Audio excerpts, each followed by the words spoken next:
They say the walls of Ward C don't have a voice, but they have a memory. Captain Sarah Mercer has spent 20 years stitching souls back together in the dark. Today is her final shift. She thinks she's leaving quietly, but the U.S. Navy SEALs waiting in the shadows have a different plan. A plan that starts with a salute that will shake this hospital to its very foundation. The fluorescent lights of the Vanguard Veteran Medical Center didn't just shine, they hummed. It was a low, sickly vibration that crawled under your skin and stayed there. To anyone else, it was background noise. To Captain Sarah Mercer, it was the sound of a ticking clock. She walked down the long, sterile corridor of Ward C, her boots making no sound on the polished linoleum. In her right hand, a paper cup of black coffee, bitter, lukewarm, and necessary.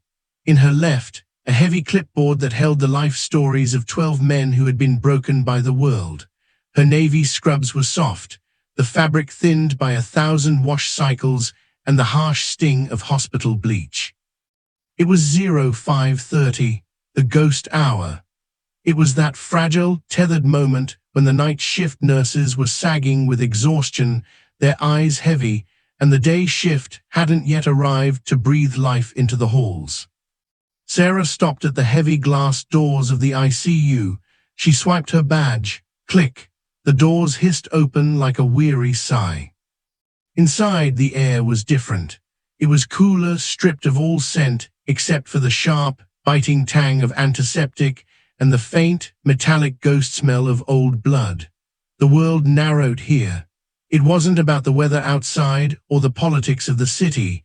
It was about the rhythmic hiss-click of oxygen pumps and the steady green pulse of heart monitors. Sarah stood still for a moment, letting the atmosphere settle over her. She looked at the silhouettes under the thin, white blankets. 20 years, 2 decades of holding hands as they shook, of whispering "stay with me" into the ears of men who were halfway across the river of death.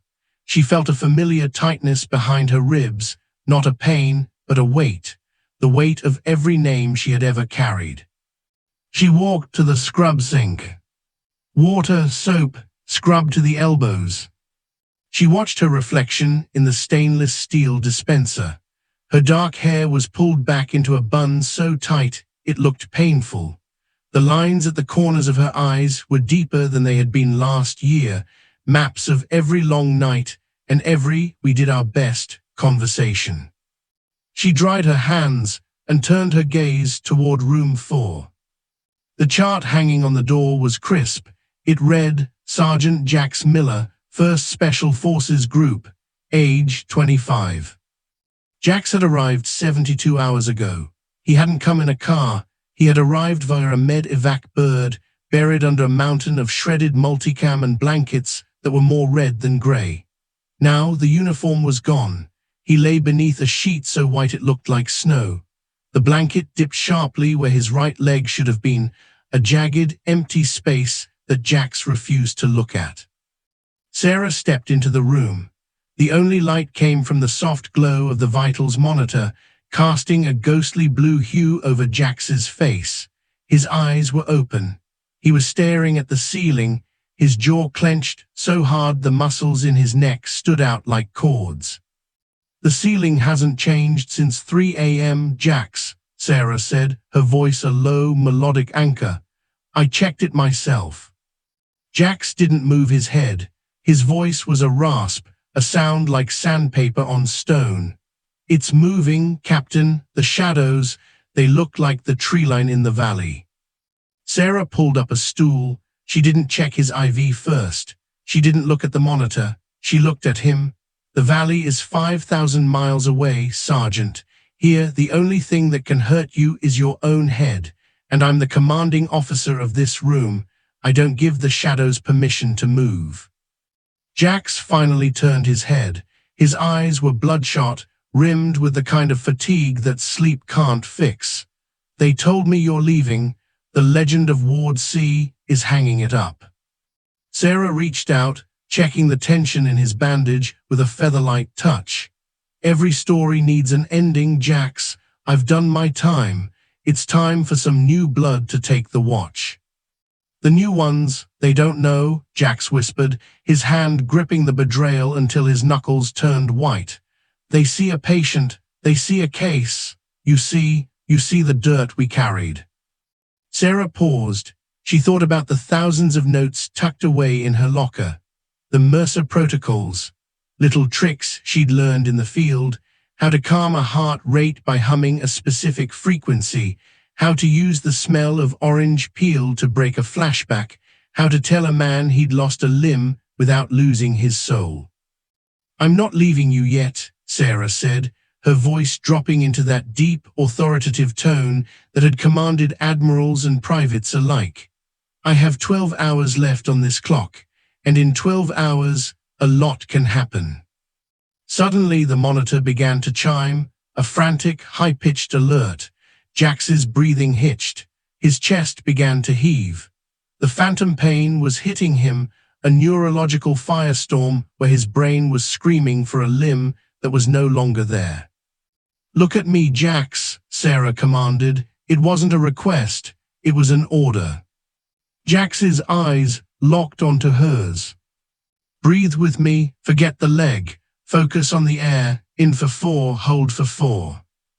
As she coached him, Sarah felt a presence at the door. She didn't turn around. She knew the scent of expensive cologne and starch. It was Dr. Sterling, the man hired to replace her. He was standing there with a tablet, looking at the numbers, looking at the case. But Sarah didn't look at the numbers. She leaned in closer to Jax, her hand resting firmly on his shoulder, anchoring him to the earth. "You're a warrior, Miller, and warriors don't break in the dark. We wait for the sun." Slowly, the heart rate on the monitor began to climb down. The red flashing lights turned back to steady green. Jax's grip on the rail loosened. He closed his eyes, a single tear escaping and disappearing into his pillow. Sarah stood up, her face a mask of professional calm, though her own heart was hammering against her ribs. She turned to find Dr. Sterling watching her. "Impressive," Sterling said, tapping his tablet, "but the protocol suggests a sedative for phantom spikes. You're behind schedule on your rounds, Captain." Sarah walked past him, her shoulder brushing his. She didn't stop. "The schedule doesn't save lives, Doctor. People do.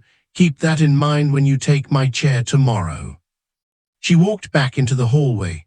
The sun was just beginning to bleed through the horizon, casting long, golden fingers through the high windows of the hospital. Her final shift had truly begun. She had no idea that while she was worrying about heart rates and bandages, a fleet of black SUVs was already turning into the hospital gates. The word had spread, from the Pentagon to the docks of Coronado. The nurse of Ward C was leaving, and the Brotherhood she had saved was not going to let her walk out alone. In the cockpit of a Black Hawk, silence is a sign of death. For Chief Warrant Officer Sealers, Viper Vance, the silence of the hospital is a weapon. He survived 3 crashes and 1,000 firefights, but he can't survive the thought of Captain Mercer leaving. Because in this ward, she isn't just a nurse. She is the only person who knows how to restart a heart that has forgotten why it's beating. The hallway outside room 7 felt longer than usual. Perhaps it was the weight of the morning, or perhaps it was the way the golden light of the Washington sunrise hit the dust motes, making them look like tracers in the dark. Sarah Mercer didn't let her pace slacken. In Ward C, momentum was life. She stopped at the door of room 7. The name on the digital display read, Chief Warrant Officer Sealers, Viper Vance. Sealers was a legend in the 160th Special Operations Aviation Regiment. He was the man they called when the weather was too violent for God to fly. He had spent 30 years pulling men out of the jaws of hell, only to find himself trapped in a bed that didn't move, surrounded by walls that didn't breathe. Sarah entered. The room was dark, the curtains drawn tight against the morning. Sealers didn't like the sun. He said it made the world look too peaceful for a man who still heard the screaming of rotors in his sleep. He was sitting upright, his back as straight as a steel rod, despite the bandages wrapped around his chest and the drain tubes snaking from his side. His hair was a shock of silver, his eyes two chips of flint buried in a face of weathered granite. "You're late, Mercer," Sealers growled. The sound was like boots on gravel. "The 0600 bird is already on the tarmac." Sarah didn't miss a beat. She set her clipboard down and moved to his bedside, checking the flow of his IV with practiced precision. "The bird can wait, Sealers. I'm the one holding the keys to the medicine cabinet, remember." Sealers grunted, a short, sharp sound of reluctant respect. He watched her work. He watched the way her hands moved, never trembling, never hesitant. He had seen those same hands 2 weeks ago when he was brought in, grey-faced and leaking life onto the floor. She had reached into the chaos and pulled him back. "I heard the rumor," Sealers said, his voice dropping an octave. The mechanical hiss of the room seemed to fade as he spoke. "The scuttlebutt says you're turning in your wings, that today is the last time you'll be walking these decks." Sarah paused. She reached for the blood pressure cuff, wrapping it around his scarred bicep. "Rumors in a hospital are like ghosts, Sealers. Everyone sees them, but nobody wants to admit they're real. But yes, at 1800 hours I'm off the clock, permanently." The room went silent, not a peaceful silence, but the heavy, pressurized silence of a cockpit before a crash. Sealers looked away, staring at the darkened television screen on the wall. "Who's going to listen, Sarah?" "Listen to what?" "The heartbeat," Sealers whispered. He placed a hand over his own chest, where a jagged scar ran through his tattoos. "The doctors, they listen to the rhythm, they listen for the lub-dub, but they don't hear the engine, they don't hear when the timing is off because the pilot is tired. You always heard the engine." Sarah felt a lump form in her throat, a rare crack in her professional armor. She leaned in, her voice a soft but steel-edged whisper. "Sealers, listen to me. The engine isn't in this room. It's in you. I didn't fix it. I just helped you find the spare parts. Commander Sterling is a good man. He knows the science." "Science didn't pull me out of the Hindu Kush," Sealers snapped, his eyes flashing with a sudden, fierce fire. "And science didn't keep me from giving up when they told me I'd never walk again. You did. You told me if I died on your watch, you'd hunt me down in the afterlife and give me a Saturday morning inspection." Sarah smiled, a small, sad curve of her lips. "I meant it then, and I mean it now. If you quit on Sterling, I'll find you." She checked his vitals. His heart was steady but fast. The phantom heartbeat, the anxiety of a warrior being left behind. She reached into her pocket and pulled out a small, smooth stone worn down by the Pacific tides. She placed it in his hand. "Hold this," she said. "When the rotors start getting too loud in your head, feel the weight of it. It's grounded. It's real. It's the Earth, Sealers, and the Earth is where you belong now." Sealers closed his thick fingers over the stone. He looked at her, and for a split second, the Viper was gone, replaced by a man who was simply tired of fighting. "You're a good soldier, Sarah, better than most who wear the stars." "I'm just a nurse, Sealers." "No," he said, his voice echoing in the small room. "You're the ground control, and without you, a lot of us are going to be flying blind." Sarah finished her notes and walked toward the door. As she reached for the handle, Sealers called out one last time. "Mercer." She turned. "Keep your eyes on the horizon today. There's a storm coming, the kind you can't see on a radar." Sarah frowned, a chill prickling the back of her neck. "What does that mean, Sealers?" But the old pilot had already closed his eyes. His hand gripped tight around the stone, his breathing evening out into a forced, disciplined calm. Sarah stepped back into the hallway. The hospital was waking up. The clatter of meal trays and the distant murmur of the morning shift change began to fill the air, but Sealers's words stayed with her. a storm you can't see on a radar. She looked down at her hands. They were steady, but for the first time in 20 years, she felt a flicker of fear, not for herself, but for what she was leaving behind. As she walked toward the nurse's station, she saw Commander Sterling standing there, his arms crossed over his pristine white coat. He was looking at a monitor, his brow furrowed. "Captain Mercer," Sterling said, his voice tight. "We have a situation. We just got word from the helipad, an unscheduled arrival, no tail numbers, no flight plan. They're requesting you specifically by name." Sarah's heart skipped. The storm had arrived. "Who is it, Commander?" Sterling looked at his tablet, his face pale. "They didn't give a name, only a unit designation, SEAL Team 6, and they say they aren't landing until you're on the roof." Every soldier leaves a trail of brass and smoke, but Captain Sarah Mercer leaves a trail of ink. Deep in the bowels of the Vanguard Medical Center lies the Library of Scars, a collection of secrets that the high-ranking generals would give anything to own. But as Sarah packs the final box of her 20-year career, she realizes that some secrets aren't meant to be filed away. They're meant to be hunted. The air in the basement archives of Vanguard was different from the clinical, oxygen-rich atmosphere of Ward C here. It smelled of aged paper, cold stone, and the faint, sweet scent of floor wax. It was the smell of history, the kind of history that didn't make it into the textbooks. Sarah Mercer stood in the center of her small, private office, tucked away behind the main records room. To the rest of the hospital, this was just a storage closet. To the special operations community, it was known as the Vault. On the shelves were hundreds of black moleskin notebooks. They weren't official Navy records. They were the Mercer protocols.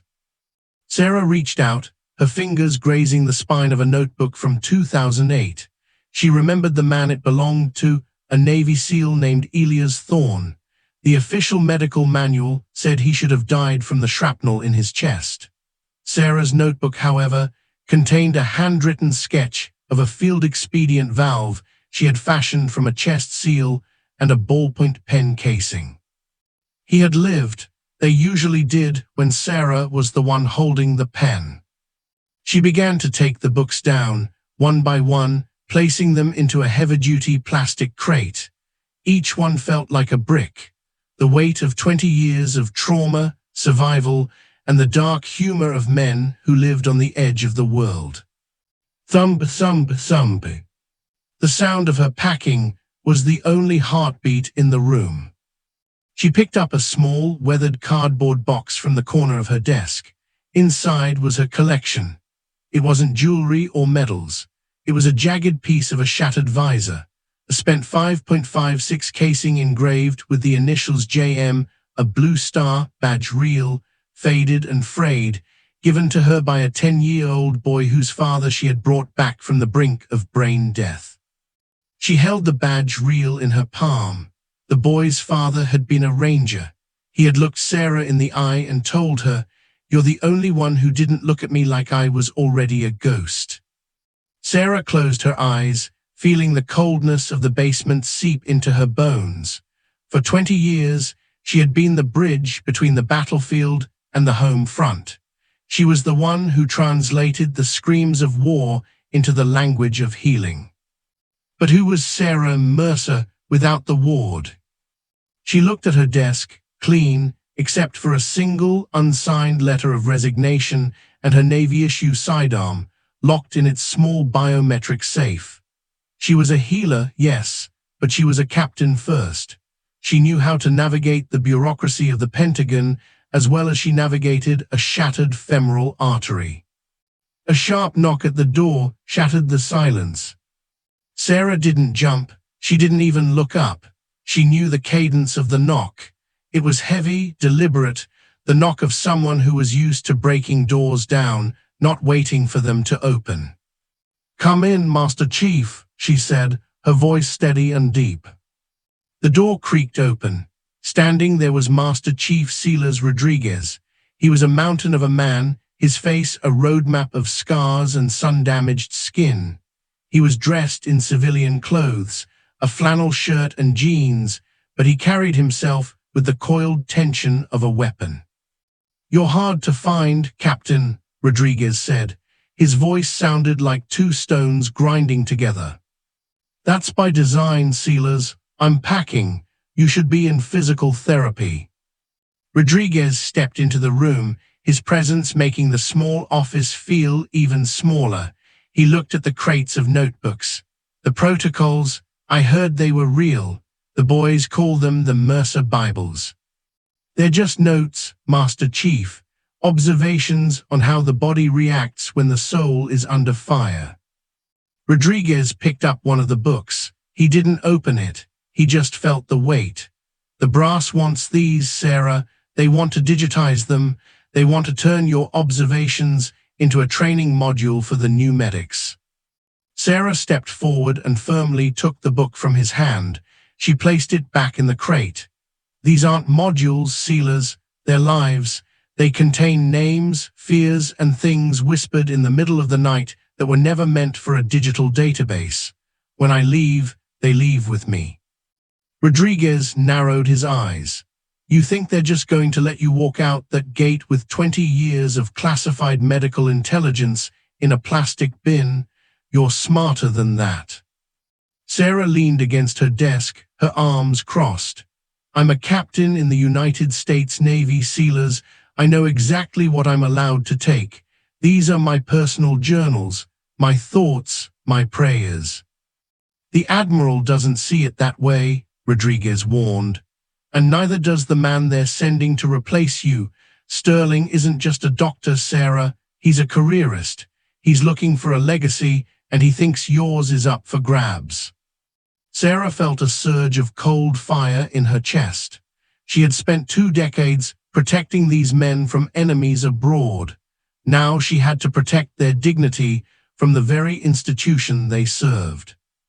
"Let him try," she said, her voice dropping into that terrifyingly calm tone she used during mass casualty events. "I've faced down warlords in the Helmand province with nothing but a trauma kit and a prayer. If Sterling wants my journals, he's going to have to go through me." Rodriguez let out a short, dry chuckle. "That's what I told the boys. I told them you wouldn't blink." He reached into his pocket and pulled out a small, encrypted thumb drive. He set it on the desk. "What's this?" Sarah asked. "The manifest for the bird that just landed on the roof," Rodriguez said, his expression turning deadly serious. "It's not a standard transport, Sarah. There's someone on that helicopter that the Navy says doesn't exist, and they won't let anyone near him but you." Sarah looked at the drive, then back at the Master Chief. The storm Sealers Vance had warned her about wasn't just coming, it was here. "My shift ends in 9 hours, Sealers," she said, her voice barely a whisper. "Then you better move fast, Captain," Rodriguez replied, turning toward the door, "because this patient doesn't have 9 hours, and if he dies, the library of scars is going to get a lot bigger." As the door closed behind him, Sarah looked at her packed boxes.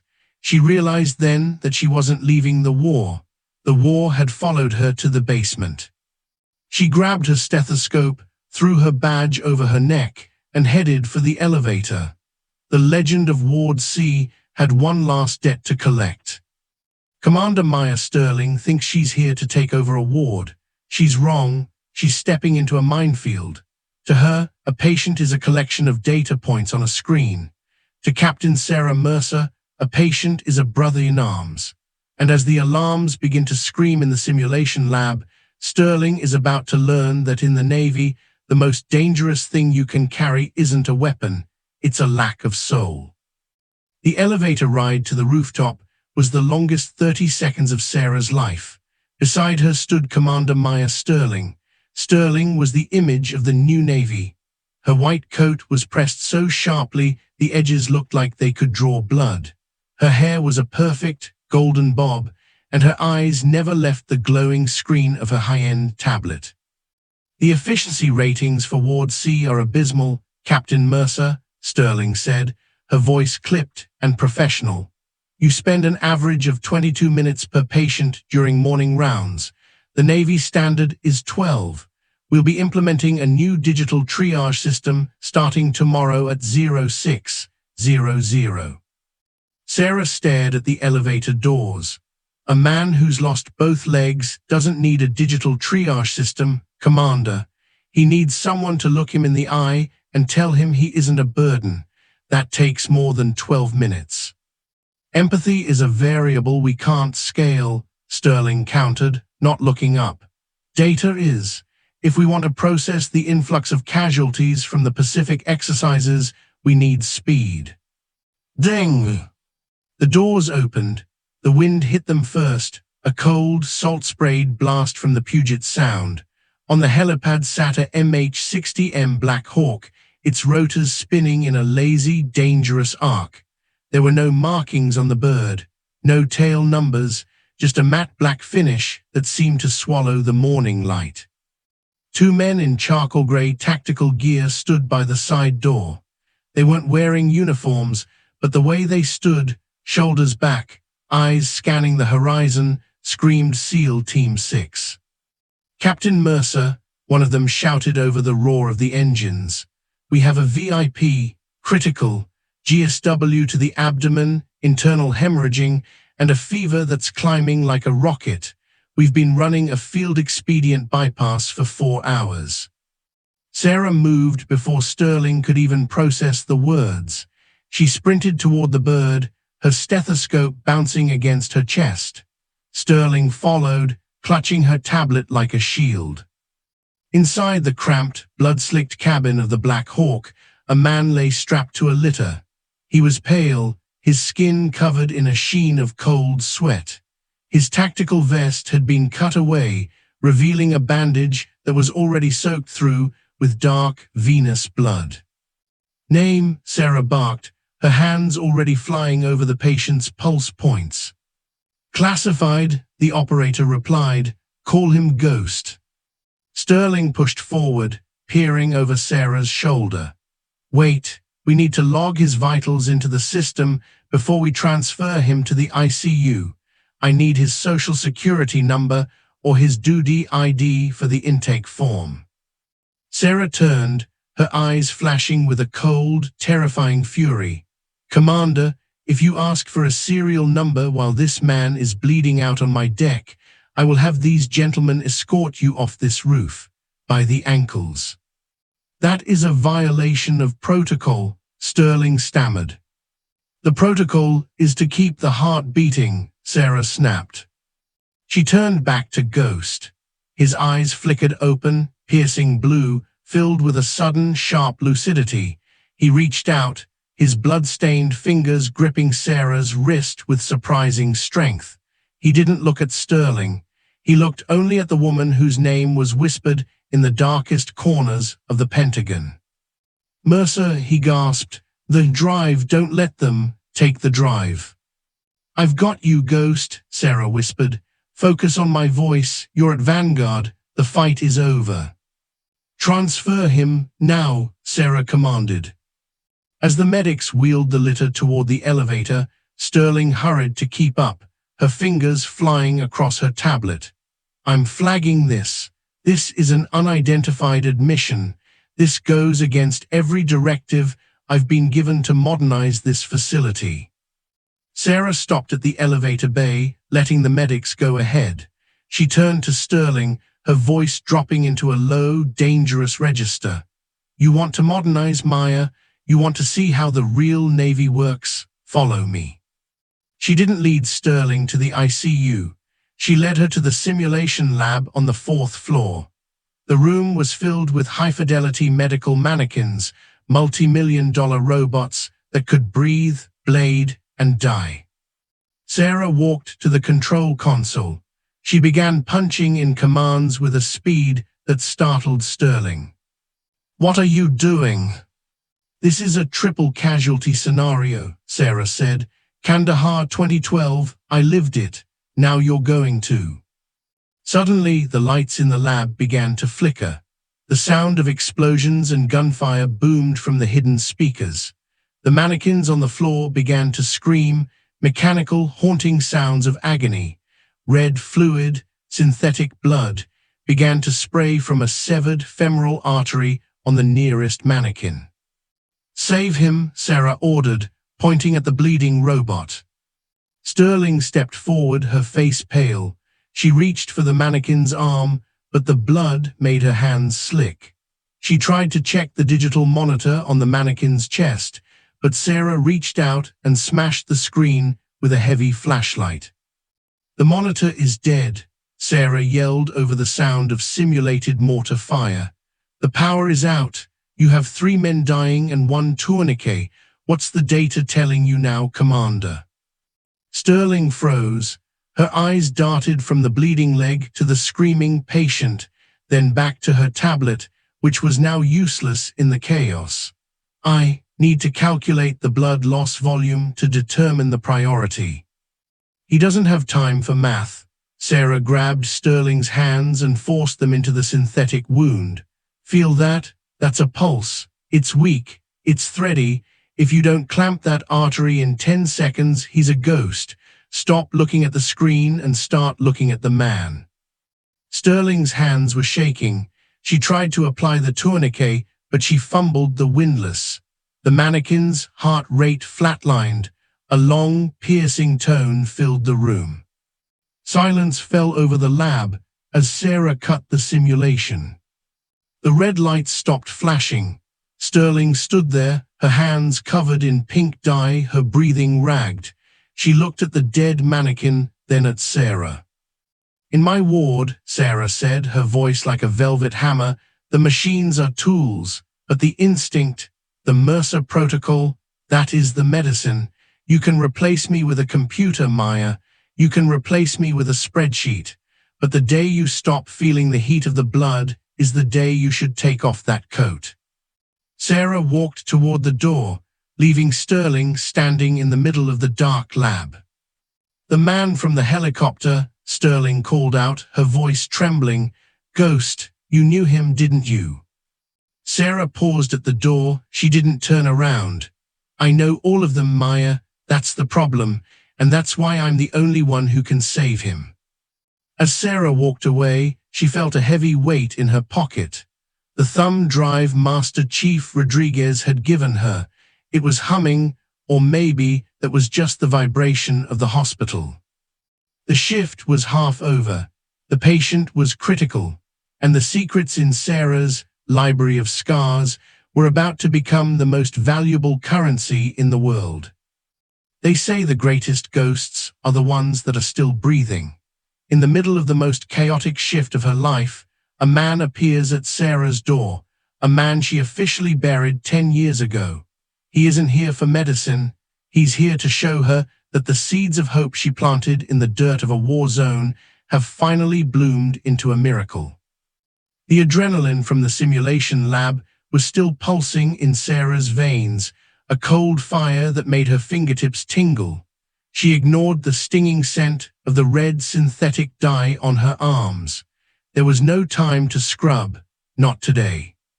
She was heading back toward the ICU to check on Ghost, when a shadow stepped out from the alcove near the chapel. In a hospital, you learn to read shadows. Some are heavy with grief, others are light, fleeting things of the exhausted. This shadow was different. It was solid, stationary. It possessed the stillness of a predator or a protector. Sarah stopped. "The chapel is closed for cleaning, sir. If you need a chaplain, I can page one." The man stepped into the light. He was wearing a faded denim jacket over a plain black t-shirt. His face was a map of old scars, but his eyes, clear, piercing, and startlingly green, were full of a strange, quiet peace. "I didn't come for a chaplain, Captain," the man said.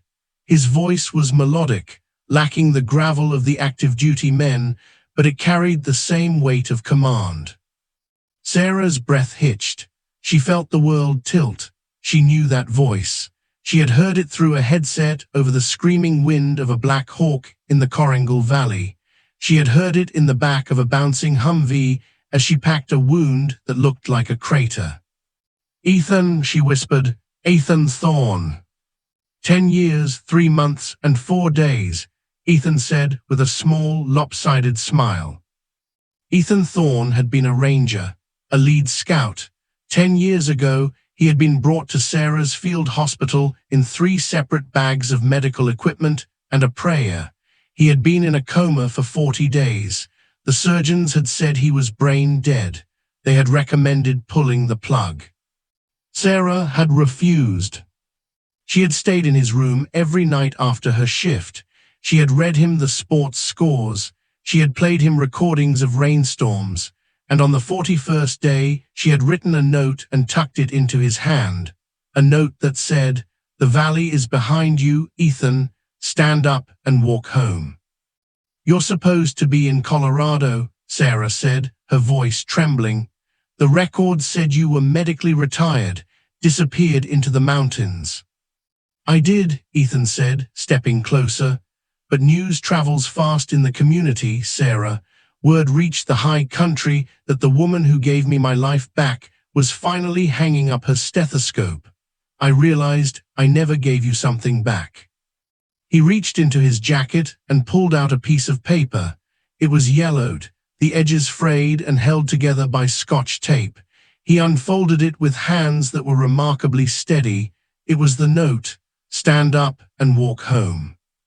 "I carried this through 4 years of physical therapy," Ethan said. "I carried it when I had to learn how to speak again, when I had to learn how to remember my mother's name. Every time I wanted to quit, I read your handwriting. I told myself I couldn't let a Navy captain be a liar." Sarah felt a tear escape, tracing a path through the faint dust on her cheek. "Ethan, you didn't have to come all this way." "I didn't just come to show you the paper, Sarah." Ethan took a deep breath. He looked down at the wheelchair parked a few feet behind him, a chair he had spent a decade in. Then, with a slow, agonizingly deliberate motion, he gripped the handrail of the hallway. Sarah moved to help him, but he held up a hand. "Watch." He grunted, his muscles tensing. His face tightened with the ghost of the pain he had lived with for a third of his life. Slowly, his legs, scarred and thin, but alive, began to straighten. He pushed off the rail. He stood. He wasn't shaking. He was standing tall, his shoulders square, his head held high. For the first time in 10 years, Ethan Thorne was looking Sarah Mercer in the eye without a tilt. "I walked from the parking lot to this hall," Ethan said, his voice thick with pride. "It took me 40 minutes, but I walked." Sarah covered her mouth with her hand. In 20 years of blood and bone, this was the rarest sight of all. This was the why. This was the reason she had ignored the protocols, fought the doctors, and kept the journals. "You did it," she breathed. "You actually did it." "We did it," Ethan corrected. He reached out and took her hand. His palm was warm, calloused, and real. "I heard about the man they brought in this morning, the one they're calling Ghost. The word is, he's one of ours, one of the deep cover boys." Sarah's expression hardened. "He's in bad shape, Ethan, internal bleeding, and the politics are worse than the wound." Ethan leaned in, his voice dropping. "Don't let them intimidate you, Sarah. The brass, the new commander, they see a mission. You see the man. That's why we survived. That's why I'm standing here. If you give up on Ghost because of a clock or a regulation, you aren't just leaving the Navy. You're leaving us." He reached into his pocket and pulled out a small, worn object. It was a Ranger tab, the black and gold fabric softened by time. He pressed it into her hand. "A reminder," Ethan said.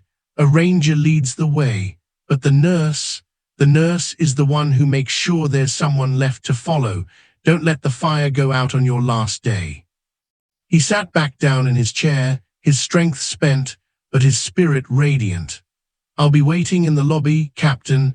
I'm not leaving until I see you walk out that front door with your head as high as mine." Sarah gripped the Ranger tab, until the edges bit into her skin. She looked at Ethan, then back toward the ICU. The fatigue that had been threatening to crush her all morning evaporated. She wasn't a legend because of her rank. She wasn't a legend because of the library of scars. She was a legend because she refused to let the darkness win. "Thank you, Ethan," she said. "Don't thank me," he replied, turning his chair. "Go save that ghost." Sarah turned and began to run, not the frantic run of someone panicked, but the disciplined, purposeful sprint of a woman on a mission. She passed the nurse's station. She ignored Sterling's calls. She burst into Ghost's room. The monitors were screaming. The phantom heartbeat had turned into a literal one. His heart was failing. But Sarah Mercer was back, and she wasn't leaving until the job was done. They say the final hour of a shift is the most dangerous. For Captain Sarah Mercer, the clock isn't just ticking, it's screaming. As Ghost slips into the abyss, Sarah is forced into a showdown with the man meant to replace her. It's a battle of cold data versus raw instinct, and in the high-stakes theater of the ICU, only one of them knows that a soul can't be saved by a spreadsheet. The air in the ICU had turned electric. The peaceful ghost hour of the morning was long gone, replaced by the frantic, controlled chaos of a level 1 trauma response. In room 12, the man they called Ghost was vibrating with a violent seizure, his body arching off the bed as the machines surrounding him wailed in protest.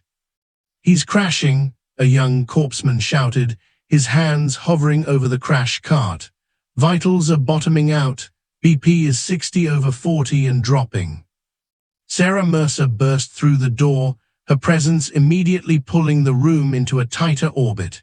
She didn't look at the monitors first. She looked at Ghost's eyes.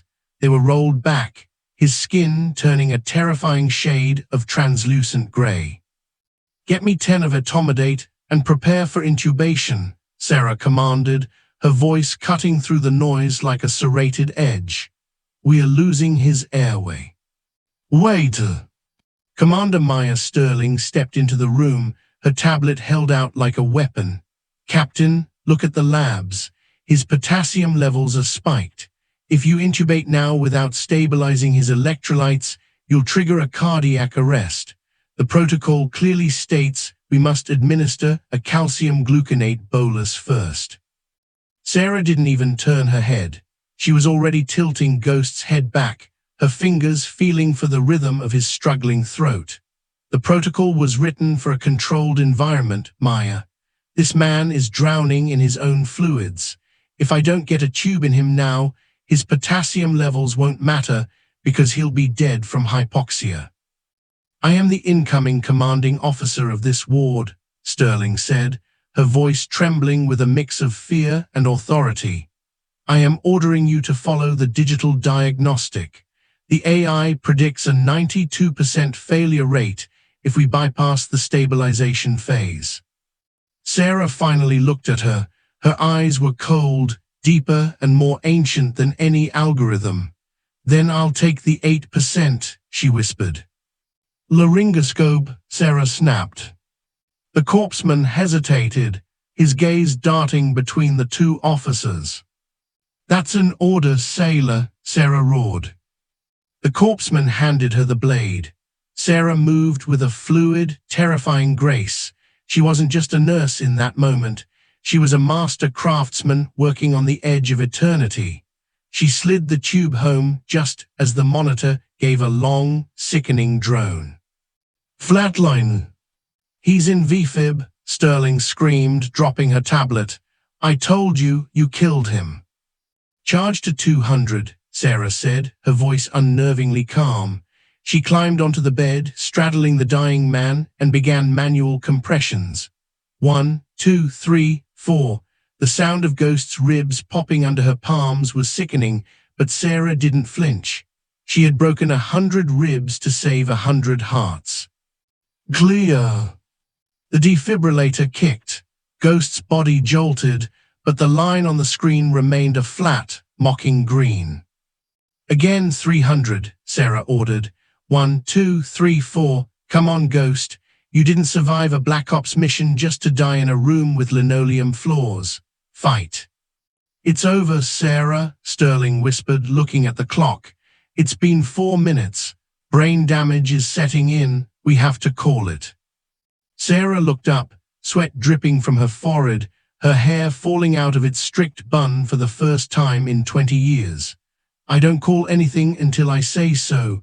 Charge to 360. At that moment, the door pushed open. Dr. Bennett Sullivan, the chief of surgery and a man who had sparred with Sarah for 2 decades, walked in. He looked at the scene, the chaos, the blood, the 2 women locked in a silent war of wills. He looked at the monitor. He's gone, Mercer, Sullivan said softly. He's not gone, Sarah hissed, her hands still pumping. He's just hiding. Give me the epi, double dose, directly into the central line. Sarah, that's against. Do it. Sullivan sighed and reached for the syringe. He had seen Sarah do the impossible before. He pushed the medication. Sarah delivered one final, massive shove to Ghost's chest, leaning her entire weight into the man's soul. Live. The monitor blipped. A single, jagged spike appeared on the screen, then another, then a weak, fluttering rhythm that began to find its pace. Bleep, bleep, bleep. Sarah stayed on the bed for a long moment, her hands still resting on Ghost's chest, feeling the mechanical thrum of his heart restarting. She closed her eyes, a silent prayer exhaling from her lungs. She climbed down, her scrubs stained with sweat and a splash of blood. She turned to Sterling, who was staring at the monitor as if it were a ghost. The data was right, Maya, Sarah said, her voice ragged. He should have died, but you forgot to factor in one thing. Sterling looked up, her face pale. What? He's a SEAL, Sarah said, picking up her clipboard. They don't know how to read your spreadsheets. They only know how to stay alive. Sullivan stepped forward, checking the vitals. He looked at Sarah with a mixture of awe and sadness. That was the most reckless, brilliant thing I've seen in 30 years, Sarah. You're a goddamn menace to medical science. I'm a nurse, Bennett, she replied, wiping her brow. There's a difference. As the team moved in to stabilize the now breathing patient, Sarah walked out into the hall. Her hands were finally shaking. The adrenaline was leaving her, replaced by a crushing, bone-deep fatigue. She looked at the clock. 17:00, 1 hour left. She walked to the nurse's station and picked up a pen. With a steady hand, she wrote her final note in the Mercer protocols. Entry 4002, patient Ghost. When the heart stops, don't look at the clock, look at the man. Sometimes the soul just needs a reason to come back, be that reason. She closed the notebook and tucked it under her arm. As she turned toward her office to grab her boxes, she saw the hospital staff beginning to line the hallways. They weren't working, they were standing still. The word had moved through the hospital like a wildfire. The legend had just performed her final miracle. But as she reached the main lobby, she realized the day wasn't over. The storm Silas Vance had predicted was no longer a metaphor. Through the glass doors, she saw the flashing lights of a motorcade. The brass was here, and they weren't here for the patient. A hospital is built on silence and soft footsteps, but today, that silence is about to be shattered. Captain Sarah Mercer expects to walk out of Ward C with a box of memories and a quiet goodbye. She doesn't know that the parking lot has become a sea of black SUVs and dress whites, because when a legend leaves the field, the warriors don't just say goodbye, they stand at attention. The clock on the wall of the nurse's station clicked to 17:45.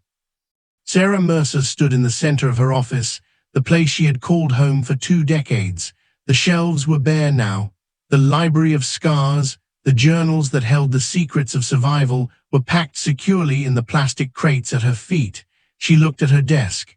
It was stripped of the photos, the coffee rings, and the stray pens. It looked cold. It looked like it belonged to someone else already. She reached into her locker and pulled out her dress blue cover.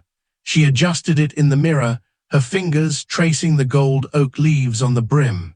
She was no longer the exhausted woman in blood-stained scrubs. She was a captain in the United States Navy. She picked up her final box. It was surprisingly heavy.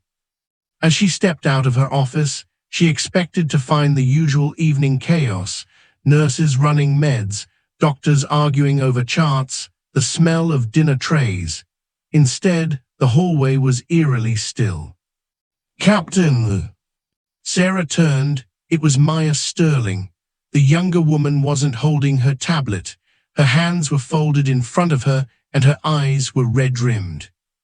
"I processed the discharge paperwork for Ghost," Sterling said, her voice shaking slightly, "and I added a note to the permanent file. I called it the Mercer Protocol Adaptation. I told the board that without your intervention, the patient would have been a total loss." Sarah looked at her for a long moment. She saw the change. The data had been replaced by a realization of what it actually cost to save a life. Sarah set her box down and reached into it, pulling out a single, thin moleskin notebook, the one labeled 2026. "Keep this, Maya," Sarah said. "It's the one I started this morning. It's mostly blank. Fill it with the things the machines can't see." Sterling took the book as if it were made of glass.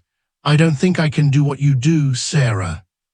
"You won't," Sarah replied. "You'll do what you do. Just don't forget to listen to the engine." Sarah picked up her box and began her final walk toward the elevator. As the doors opened on the main floor, the sound hit her first. It wasn't a noise, it was a vibration. She stepped out into the lobby. The sliding glass doors were wide open, letting in the sharp, chilly air of the Washington evening. Outside, the world had turned black and white. Dozens of black SUVs were parked in a perfect military line, their engines idling in a low, synchronized growl. And between the cars and the hospital doors, there was a corridor. Men in dress blue, men in dress white. They weren't hospital staff. They were the shadow boys, the men from the teams, the rangers from the 75th, the pilots from the 160th.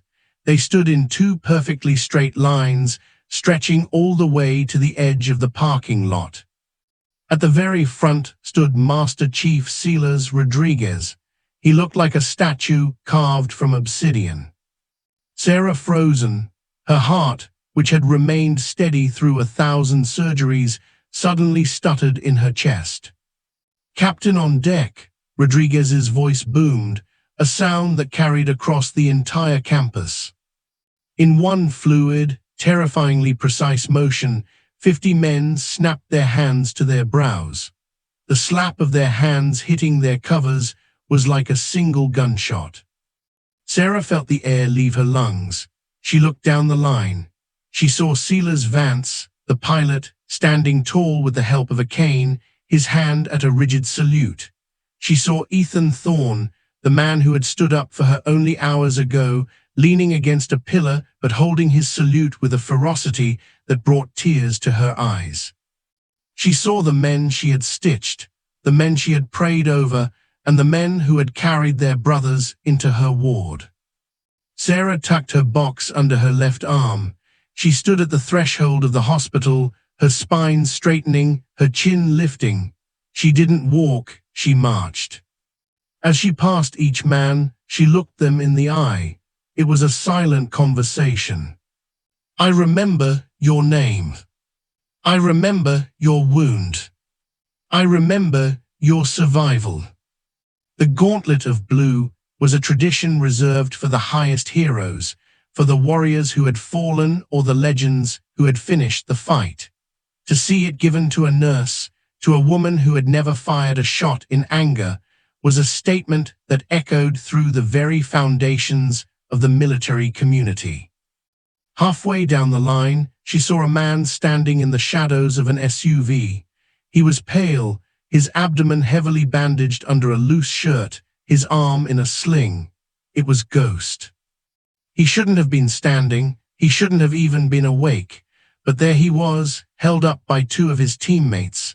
As Sarah passed, he didn't salute. He simply nodded, a slow, deep acknowledgement from one ghost to another. Sarah reached the end of the line. She turned back to the hospital, the yellow glow of Ward C visible in the distance. She looked at the men who had become her family, her burden, and her greatest honor. She raised her hand. Her salute was perfect. It was a salute to the living, to the dead, and to the 20 years of blood that had bound them all together. Dismissed, she whispered, though the word was swallowed by the wind. But they didn't move. They stayed at attention until she reached her car. They stayed at attention until she placed her box in the passenger seat. They stayed at attention as the sun dipped below the horizon, turning the sky the color of a fading bruise. As Sarah sat in the driver's seat, she saw an envelope tucked into her visor. She pulled it out. Inside was a small gold pin, a navy trident, but with a twist. A medical caduceus was forged directly into the center of the eagle's grip. A note fell out. For the woman who fought the wars we couldn't see, you're one of us now, always. Sarah gripped the steering wheel, her chest heaving as the first real sob finally broke through. She had carried them for 20 years. Now, finally, they were carrying her home. The uniform comes off, but the soul remains on watch. As Captain Sarah Mercer drives away from the only life she's ever known, a final revelation awaits her on the dashboard of her car. A message from the highest level of command that proves one thing: you don't need a rifle to be the most dangerous and most loved warrior on the battlefield. The world outside the hospital gates was loud. For 20 years, Sarah Mercer's world had been measured in the distance between a patient's bed and the oxygen flow meter. It had been a world of controlled silence, punctuated only by the rhythmic heartbeat of machines. Now, as her old SUV hummed down the interstate, the rush of civilian traffic felt like a chaotic storm. On the passenger seat sat the two plastic crates, the library of scars. They were no longer just notebooks, they were a weight that anchored her to the earth. Sarah pulled over at a scenic overlook facing the Puget Sound. The sun was a dying ember on the horizon, bleeding deep purples and bruised oranges across the water. She reached out and touched the three objects she had placed on her dashboard: the custom-forged trident pin, the ranger patch from Ethan Thorne, and the crumpled note from Ghost. But there was one more thing. Tucked into the side of the crate was a thick, cream-colored envelope with the official seal of the Department of the Navy. It wasn't a pension statement. It wasn't a formal discharge. Sarah opened it with steady fingers. Inside was a letter, handwritten in the sharp, disciplined script of Admiral Christopher Vance, the Chief of Naval Operations. Captain Mercer, it began, today you walked a gauntlet that many of our finest combat veterans will never see. You wondered, perhaps, why 50 of the nation's most elite warriors stood in the cold to watch a nurse go home. You think you were just doing your job. You think you were just keeping records. Sarah's breath hitched as she read the next paragraph. We ran the numbers, Sarah. We looked at the survival rates of every unit you touched over the last 2 decades. In the sectors where the Mercer protocols were implemented, even unofficially, fatality rates dropped by 42%.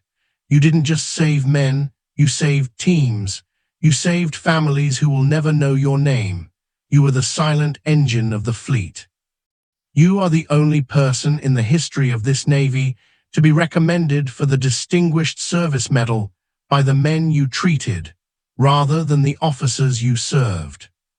The letter ended with a single staggering sentence. The ward is yours no longer, Captain, but the Navy will never stop being yours. Watch your six. We're always watching yours. Sarah leaned her head against the steering wheel. The weight she had been carrying, the thousands of names, the smells of the field hospitals, the faces of the boys who didn't make it, it didn't disappear, but it shifted. It became a foundation instead of a burden. She looked in the rearview mirror.